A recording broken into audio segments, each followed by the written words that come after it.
ഒരു ശരാശരി മലയാളിയുടെ ആരോഗ്യം നിലനിർത്തുന്നതിൽ ചക്കയുടെ പ്രാധാന്യം എന്താണെന്ന് ചോദിച്ചാൽ നമുക്ക് എല്ലാവർക്കും അറിയാം. കാരണം നമ്മുടെ വീട്ടിൽ കിട്ടുന്നതും ഒപ്പം തന്നെ അധികം മായം ചേർക്കാതെ നമുക്ക് ഈസി ആയിട്ട് കിട്ടുന്ന വിശ്വസിച്ച് കഴിക്കാൻ പറ്റുന്ന ഒരു ഫ്രൂട്ട് കൂടിയാണ് ചക്ക. പക്ഷേ നിങ്ങളിൽ ഒരുപാട് പേർക്ക് ഈ വീഡിയോ കാണുന്ന 90% ആളുകൾക്കുള്ള ഒരു പ്രധാനപ്പെട്ട സംശയമാണ്, ചക്ക കഴിച്ചാൽ നമ്മുടെ ശരീരത്തിൻ്റെ അകത്ത് ഷുഗർ കൂടുമോ, അതായത് പ്രമേഹ രോഗികൾക്ക് ഇത് കഴിക്കാമോ, അതുപോലെ തന്നെ കൊളസ്ട്രോൾ ഉള്ളവർക്കും രക്തസമ്മർദ്ദം കൂടിയ ആളുകൾക്കും ചക്ക കഴിക്കുന്നത് ഹെൽത്തി ആണോ എന്നുള്ളൊരു സംശയം നമ്മുടെ നാട്ടിൽ എപ്പോഴും ചോദിക്കുന്ന ഒരു കാര്യമാണ്.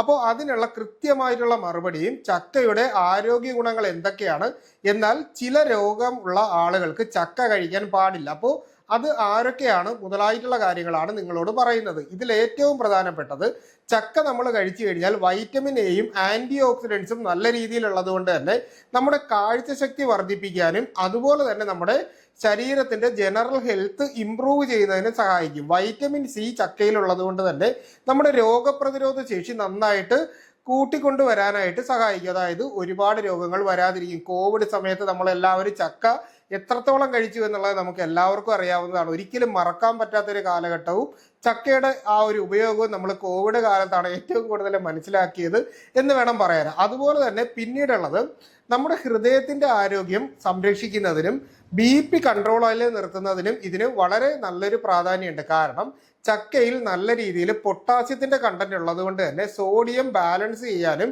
BP ഒക്കെ കുറച്ച് നിർത്തുന്നതിനും ഇത് നല്ല രീതിയിൽ സഹായിക്കുന്നുണ്ട്. ഇനി വൈറ്റമിൻ എയും ആന്റി ഓക്സിഡൻസും ഉള്ളത് കൊണ്ട് തന്നെ ചക്ക എപ്പോഴും നമ്മുടെ സ്കിന്നിന്റെ ആരോഗ്യം മെച്ചപ്പെടുത്തുന്നതിന് വളരെയേറെ പ്രാധാന്യം വഹിക്കുന്നുണ്ട്. അതുപോലെ തന്നെയാണ് നമ്മുടെ ശരീരത്തിന്റെ ദഹന വ്യവസ്ഥയെ ശക്തിപ്പെടുത്താൻ ചക്കയ്ക്ക് കഴിയും. കാരണം നല്ല രീതിയിൽ ചക്കയിൽ ഫൈബർ കണ്ടന്റ് ഉള്ളത് കൊണ്ട് തന്നെ അസിഡിറ്റി, പുളിച്ചു തികട്ടല്, ദഹനം പ്രോപ്പർ ആകുന്നില്ല മുതലായിട്ടുള്ള കണ്ടീഷൻസിലൊക്കെ നമുക്ക് ചക്ക കഴിക്കുന്നത് വളരെ നല്ലതാണ്. അതിനോടൊപ്പം തന്നെ നമ്മുടെ ശരീരത്തിൻ്റെ അകത്ത് കാൽസ്യവും മഗ്നീഷ്യവും നല്ല രീതിയിൽ സപ്ലൈ ചെയ്യാനായിട്ട് ചക്കയ്ക്ക് സാധിക്കുന്നുണ്ട്. അതുകൊണ്ട് തന്നെ നമ്മുടെ പല്ലുകളുടെ ആരോഗ്യത്തിനും എല്ലുകളുടെ ആരോഗ്യത്തിനും കാൽസ്യം മെറ്റബോളിസം ഇംപ്രൂവ് ചെയ്യുന്നതിനും മസിൽ ബിൽറ്റ് കൂട്ടുന്നതിനും ഈ നമ്മുടെ മാംസം അല്ലെങ്കിൽ മസിൽ സംബന്ധമായിട്ടുള്ള രോഗങ്ങൾ കുറച്ചു നിർത്തുന്നതിനും ഒക്കെ ഈ പറയുന്ന ചക്ക നല്ല രീതിയിൽ സഹായിക്കും. ചക്കയുടെ അകത്ത് അത്യാവശ്യം ഷുഗർ കണ്ടന്റ് ഉണ്ട്, പക്ഷേ ഇത് നാച്ചുറൽ ഷുഗർ ആയതുകൊണ്ട് തന്നെ നമ്മുടെ ശരീരത്തിന് എപ്പോഴും ഒരു ഊർജവും ഉന്മേഷവും നിലനിർത്തുന്നതിന് വേണ്ടിയിട്ടും ചക്ക സഹായിക്കുന്നുണ്ട്. ഇനി നമുക്ക് നിങ്ങൾക്കറിയാനുള്ള സംശയത്തിലേക്ക് വരാം. അതായത് ചക്ക പ്രമേഹ രോഗികൾക്ക് കഴിക്കാമോ എന്നുള്ളതിന്റെ മറുപടിയാണ്. ചക്ക പ്രമേഹ രോഗികൾക്ക് വിശ്വസിച്ച് കഴിക്കാൻ പറ്റുന്ന ഒരു ഫ്രൂട്ട് തന്നെയാണ്. ചക്ക നമ്മളിപ്പോൾ ഒരു ദിവസം എടുക്കുകയാണെങ്കിൽ 75 ഗ്രാം മുതൽ 100 ഗ്രാം വരെ ചക്കയാണ് നമുക്ക് ഒരാൾക്ക് കഴിക്കാനായിട്ട് പറ്റുന്നത്.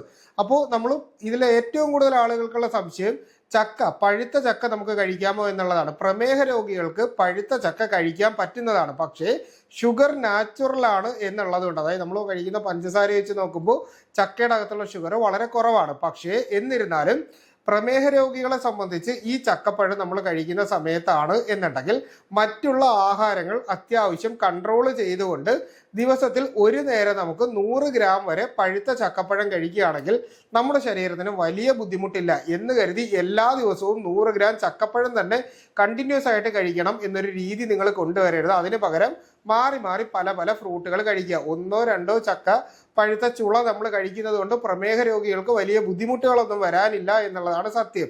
ഇനി നമുക്ക് ചക്ക വേവിച്ചിട്ടാ കഴിക്കുകയോ പുഴുങ്ങിയിട്ട് കഴിക്കുകയോ ആണെങ്കിൽ പ്രമേഹ രോഗികൾക്ക് വളരെ വിശ്വസിച്ച് ഇത് കഴിക്കാനായിട്ട് പറ്റും. ഇനി കൊളസ്ട്രോൾ ഉള്ളവർക്കും BP ഉള്ളവർക്കും ഇത് കഴിക്കാൻ പറ്റും. കാരണം ഇതിൻ്റെ അകത്ത് നമ്മുടെ ശരീരത്തിൻ്റെ അകത്തുള്ള HDL മാത്രമേ ഇംപ്രൂവ് ചെയ്യാറുള്ളൂ, അല്ലാതെ LDL ട്രൈഗ്ലിസറൈഡോ നമ്മുടെ ശരീരത്തിലേക്ക് അടിയിക്കുന്നതിൽ ചക്കയ്ക്ക് യാതൊരു റോളും ഇല്ല. അതുപോലെ തന്നെ പൊട്ടാസ്യം ഉള്ളത് കൊണ്ട് തന്നെ BP കുറഞ്ഞു നിൽക്കാനും ചക്ക കഴിക്കുന്നത് കൊണ്ട് വളരെ നല്ലതാണ്. ഇനി ഉള്ള സംശയം എന്ന് പറഞ്ഞാൽ, ചക്ക വറുത്തത് കഴിക്കാമോ എന്നൊരു സംശയം ഉണ്ടായിരിക്കും. ചക്ക വറുത്തതിൻ്റെ അകത്ത് ഉപ്പിട്ടിട്ട് കഴിക്കുകയാണെങ്കിൽ BP കൂടും, കൊളസ്ട്രോൾ കൂടും. കാര്യം ചക്കയുടെ അകത്ത് ഒരുപാട് ഫൈബറും അതുപോലെ തന്നെ പഞ്ഞി പോലെ ഇരിക്കുന്നത് കൊണ്ട് എണ്ണ കൂടുതലായിട്ട് ചക്കയുടെ അകത്തേക്ക് അബ്സോർബ് ചെയ്യുന്നതുകൊണ്ട് തന്നെ കൊളസ്ട്രോൾ ഉള്ളവർക്കും BP ഉള്ളവർക്കും ഹൃദയ സംബന്ധമായിട്ടുള്ള പ്രശ്നങ്ങളുള്ളവർക്കും ചക്ക ഫ്രൈ ചെയ്തിട്ട് നമ്മൾ വറുത്ത് കഴിക്കുന്നത് ഒട്ടും ആരോഗ്യത്തിന് നല്ലതല്ല എന്നുള്ളതാണ് വാസ്തവം. അതുപോലെ തന്നെയാണ് നമ്മുടെ ഒരു സംശയം, ഇത് ആരൊക്കെയാണ് കഴിക്കാൻ പാടില്ലാത്തത്?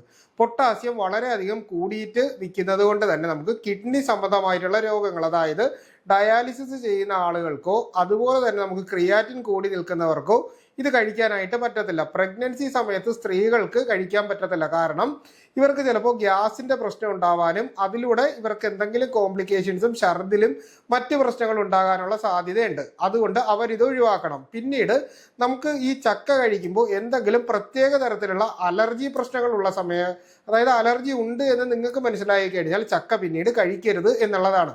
കഴിച്ചു കഴിഞ്ഞാൽ പോയി ഇഞ്ചക്ഷൻ എടുക്കേണ്ടി വരും. അതുകൊണ്ട് അലർജി പ്രശ്നങ്ങളുള്ളവർ, അതായത് ചക്ക കഴിക്കുമ്പോൾ സ്പെസിഫൈഡ് ആയിട്ടുള്ള അലർജി ഉള്ളവരാണെങ്കിൽ നിങ്ങൾ ഇത് കഴിക്കരുത്. അതുപോലെ തന്നെയാണ് വയറുവേദന, വയറിളക്കം മുതലായിട്ടുള്ള പ്രശ്നങ്ങൾ, അതായത് ദഹന വ്യവസ്ഥയെ ബുദ്ധിമുട്ടിക്കുന്ന രീതിയിലുള്ള എന്തെങ്കിലും പ്രശ്നങ്ങൾ, ഛർദിലൊക്കെ ആവാം. അപ്പോൾ അങ്ങനെയുള്ള പ്രശ്നങ്ങൾ ഉള്ള സമയത്ത് ചക്ക കഴിച്ചു കഴിഞ്ഞാൽ നമ്മുടെ ശരീരത്തിന് ഒട്ടും നല്ലതല്ല. ഈ പറയുന്ന രോഗം കൂടാനാണ് സാധ്യത. അപ്പോൾ ഇത്തരം പ്രശ്നങ്ങൾ ഉള്ള ആളുകൾ ചക്ക ഒഴിവാക്കണം. ബാക്കിയുള്ള എല്ലാവർക്കും ചക്ക വളരെ വിശ്വസിച്ച് കഴിക്കാൻ പറ്റുന്ന ഒന്നാണ്.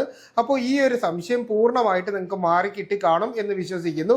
ഇനിയും ഇതിനെ പറ്റിയിട്ട് അറിയാൻ എന്തെങ്കിലും സംശയങ്ങൾ ബാക്കിയുണ്ടെങ്കിൽ അത് നിങ്ങൾ കമൻ്റ് ആയിട്ട് ചോദിക്കുക. കൃത്യമായിട്ടുള്ള റിപ്ലൈ നിങ്ങൾക്ക് കിട്ടുന്നതായിരിക്കും. അപ്പോൾ ഇത്തരത്തിലുള്ള പുതിയ പുതിയ അറിവുകളായിട്ട് വേറൊരു അവസരത്തിൽ കണ്ടുമുട്ടാം. എന്തെങ്കിലും സംശയം ഉണ്ടെങ്കിൽ കമൻ്റ് ആയിട്ടോ വാട്സാപ്പിൻ്റെ നമ്പറിലോ ചോദിക്കൂ. കൃത്യമായിട്ടുള്ള മറുപടി വരുന്നതും ആയിരിക്കും കേട്ടോ.